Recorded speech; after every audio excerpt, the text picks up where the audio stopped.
В XIX веке, когда мы, грузины, сами были покорены русскими, а вместе с нами и абхазы, произошел очень интересный факт.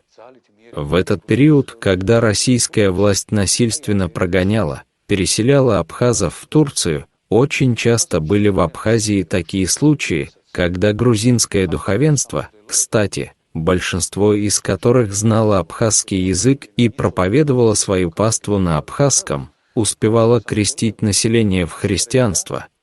Вот эти люди, грузинские священники, практически спасли абхазов от того, чтобы их целиком не прогнали и выселили в Турцию, поскольку тогда изгнание абхазов происходило по религиозному признаку.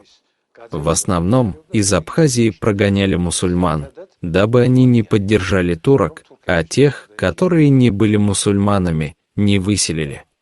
Из них, например, только Гавриил Кикодзе, епископ Имеретинский и Сухумский, за время своей деятельности крестил 18 тысяч абхазов. Представьте себе, какое это количество. Любой грузин, любой негрузин может приехать в Гелатский монастырь, посетить могилу и почтить память этого епископа, этого святого человека. Посетитель Гелати может увидеть, что на могильном камне епископа Гавриила Кикодзе на эпитафии в правом нижнем углу есть медная пластинка, на которой написано, что этот человек крестил 18 тысяч абхазов.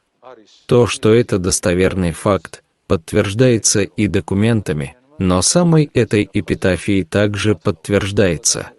Как вам известно, на могильном камне ложь не пишут. Гавриил Кикодзе, епископ Имеретинский и Сухумский, спас тех 18 тысяч абхазов от изгнания в Турцию.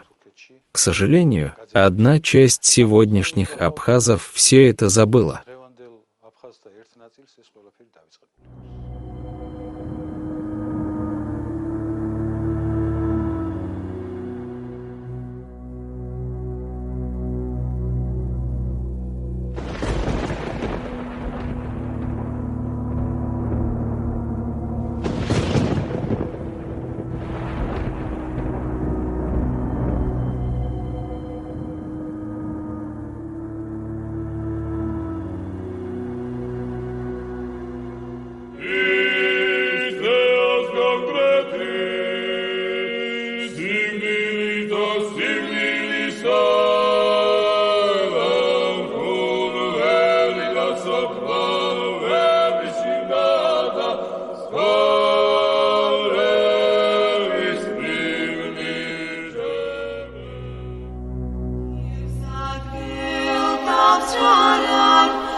Abstazar